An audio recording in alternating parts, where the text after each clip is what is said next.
With these controversies done, we now move on to what do the rest of the ahadith mention about the Dajjal. And I'm not going to go over them one by one because it's a bit too advanced for that. I'm just going to summarize for you. Of the things that are mentioned in authentic ahadith, the Prophet ﷺ said, every single Rasul has warned his ummah about Dajjal from the time of Nuh alayhi salam.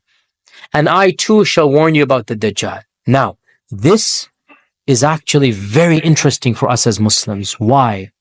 The Prophet ﷺ is saying the concept of Dajjal is found in all previous traditions. And guess what? We find it very clearly in the Christian tradition. As for the Jewish tradition, I have just scratched the surface. I'm not an expert, but I did my research. It appears that they don't really have this concept of the false Jesus. But believe it or not, some sects of the Jews have the concept of the false David, Hajibullah, the false Dawood. And Allah knows best, but it appears to be that because they took David as their main figure, and the folklore remains about the false one coming, so they took their main figure, David, and they made a contrary figure of him.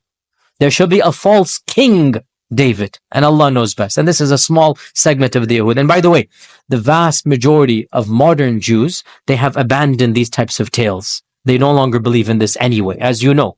The vast majority of them, they just look at these as folkloric traditions. And in fact, many of them don't even consider their law binding anymore. As you know, they are what they call modern or reform Jews, and that's a whole different, that's the majority of American Jews. You should all know this. Another tangent, but this is known. You should know this as American Muslims, you should know.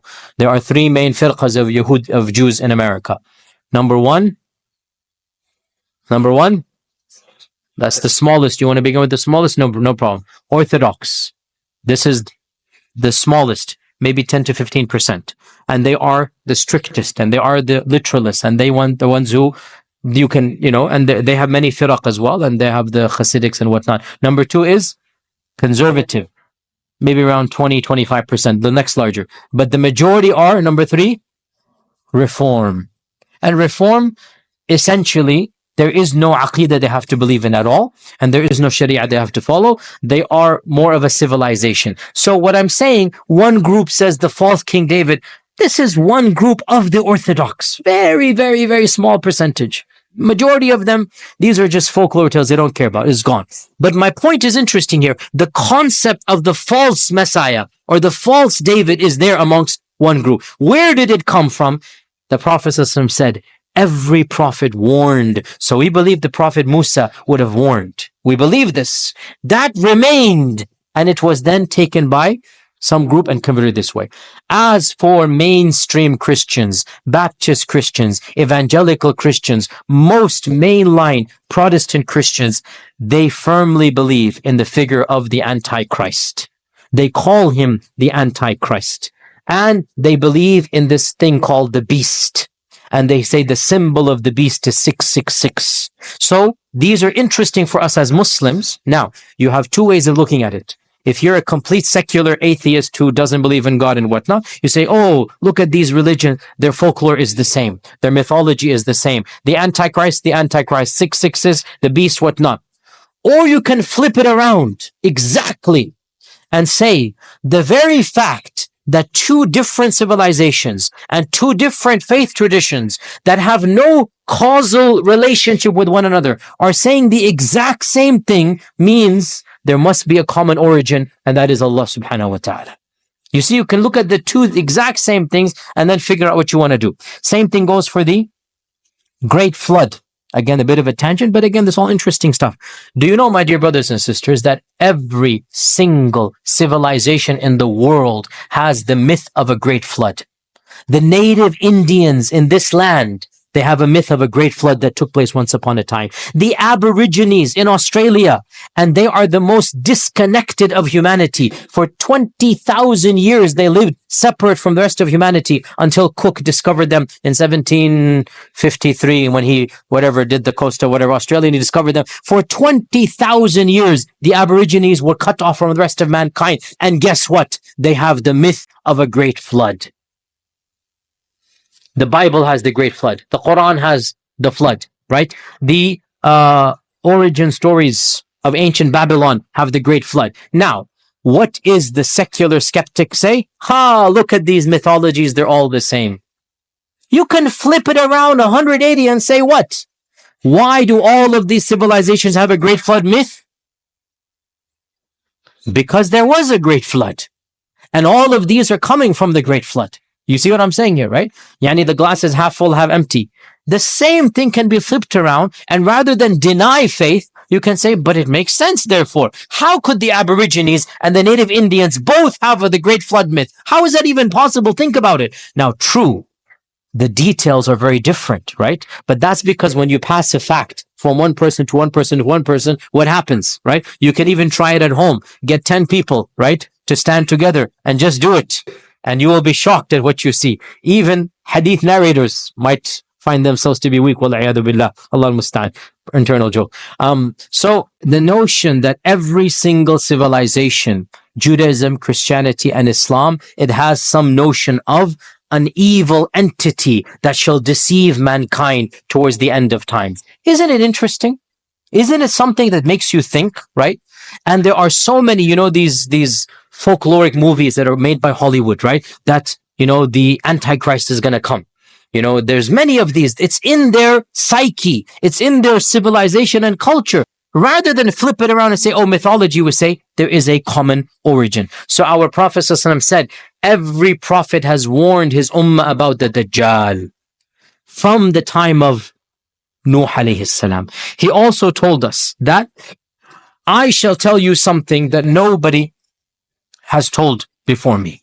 So he's going to give an interesting fact that no prophet before has mentioned. Now, by the way, I find it interesting personally that if you look at the folklore of the non-Muslims, the Christians, they also have in their folklore that the Dajjal shall be born to a family that is righteous overall and is praying for a child for a long time. And that the child will come and will flip on the parents. This is something in their folklore. We find it in our traditions as well. Okay? And one thing we do not find in Christian folklore at all, in Jewish folklore, is that the Dajjal will be deformed. And what do we find in Sahih Bukhari and Sahih Muslim? The Prophet ﷺ saying, I will tell you something that no other prophet told his people. The Dajjal will be deformed. Subhanallah. Look, do you guys understand what I'm saying here? You guys understand what I'm saying? Certain issues of the Judeo-Christian folklore matches with ours. This one thing that the Prophet ﷺ said, I am telling you, and no prophet before me told his people, is that he shall be born and one of his eyes is deformed. And guess what? That is not found in any of the Judeo-Christian folkloric tradition. Isn't that amazing? And this is a sign of Iman for us. Now, is it the right eye or the left eye?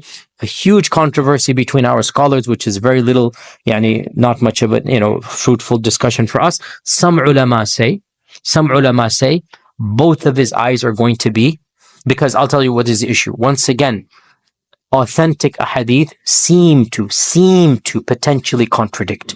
One hadith mentions his right eye will be like a grape. One hadith mentions left eye will be like fested, putrid.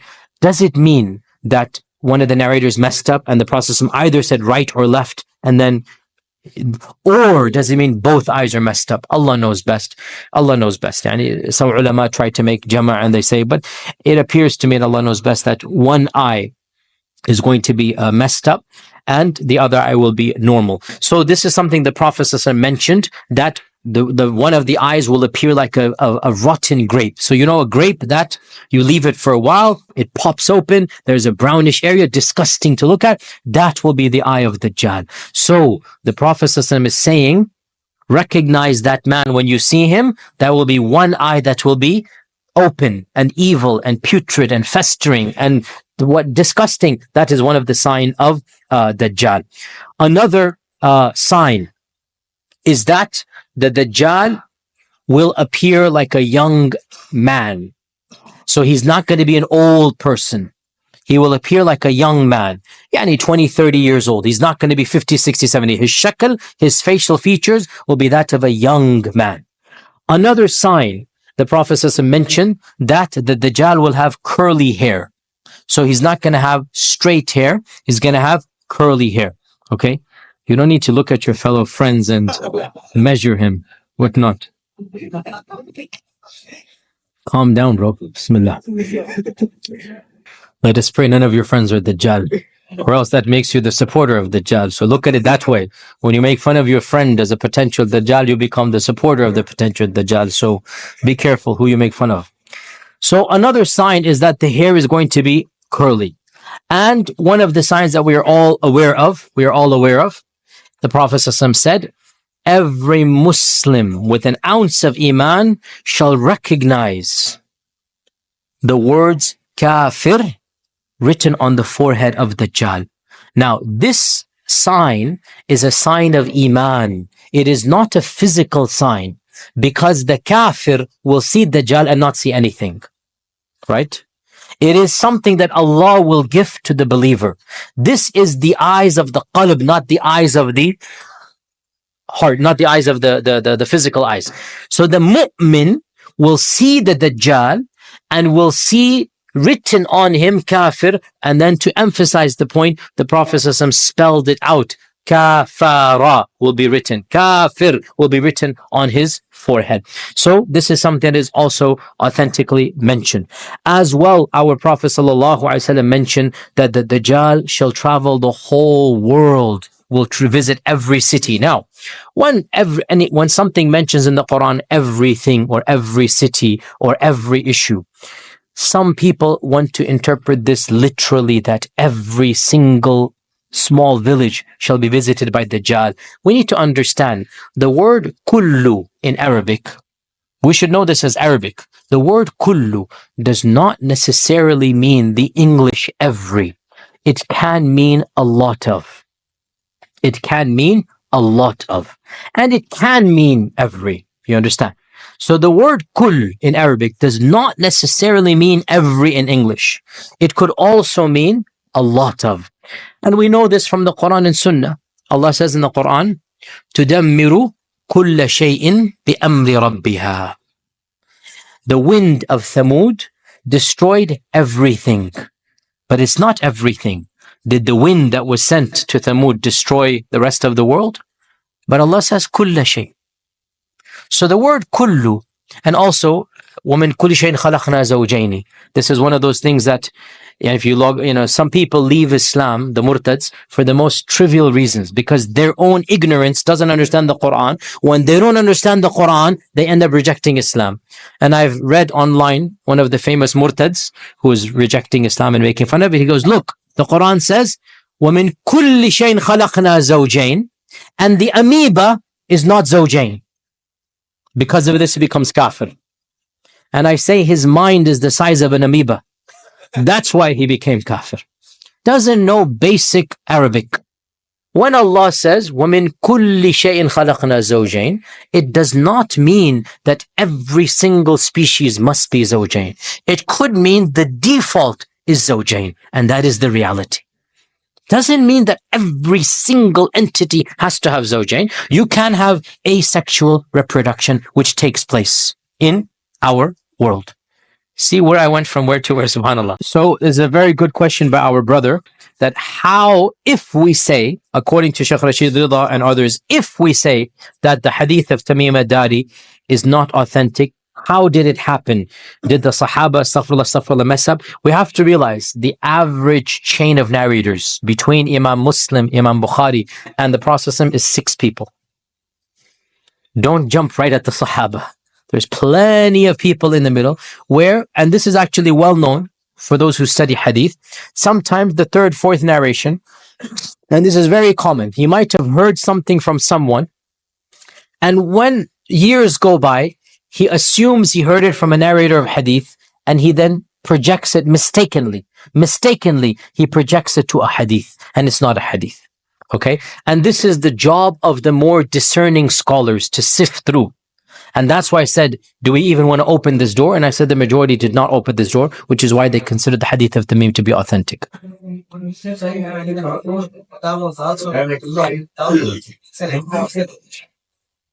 And no, not about, no, you get Umar ibn Khattab was Ibn Sayyad, not Tamim ad-Dari. No. Umar ibn Khattab radiallahu anh passed away very early on.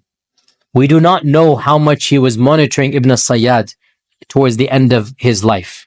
So Allah knows best. Umar ibn Khattab, he passed away, as we know, in the 12th year of the Hijrah, 13th year of the Hijrah. Ibn Sayyad lived many years after this. So he himself was unclear. Because he was unclear, his children, Hafsa and Ibn Umar, were also unclear. But the majority of Tabi'un and later scholars realized, and Ibn Taymiyyah and others mentioned this, that there is no way that Ibn Sayyad could be the actual Dajjal. And this doubt came because they witnessed him interacting with the Prophet ﷺ. So no doubt when they saw the evil that was in him, so they have some doubt. Even Abu Sa'id al-Khudri, we saw in his narration, the rumors spread until the end of his life. And even Abu Sa'id al-Khudri is like, I don't know what to do with this guy. So those things, we have to understand that the doubts of the Sahaba Ibn Sayyad were a temporary one because of that time frame. You understand what I'm saying here? Once situation goes on and it's clear that had he been that actual Dajjal, he wouldn't have done all that he had done. So then we can now verify and say he was not that big Dajjal, he was one of the minor Dajjals. Sisters, any questions? Back to the brothers. Yes, Bismillah. Do we just mention? Oh, Ibn Sayyad. No. The Prophet ﷺ did not see Ibn Sayyad having kafara on him. Also, Ibn Sayyad was a child in the time of the Prophet ﷺ. And the doubt was, is he going to grow up and become that Dajjal? Right? So, from the traditions we learn that the Dajjal will grow up in a regular household. And he will become Dajjal in a day. Like Hafsa said, something will happen to make him angry. Then something's going to happen and then the Dajjal will appear out. Before that, he's just an evil person.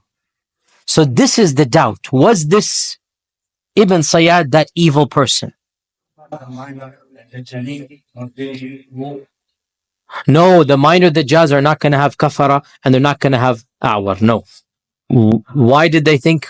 But they were worried Ibn Sayyad might become the Dajjal. And when he becomes Dajjal, kafir will appear. When he becomes Dajjal, all of the signs are going to come. They will show. That was the issue, okay? Assalamu alaikum wa rahmatullahi wa barakatuh.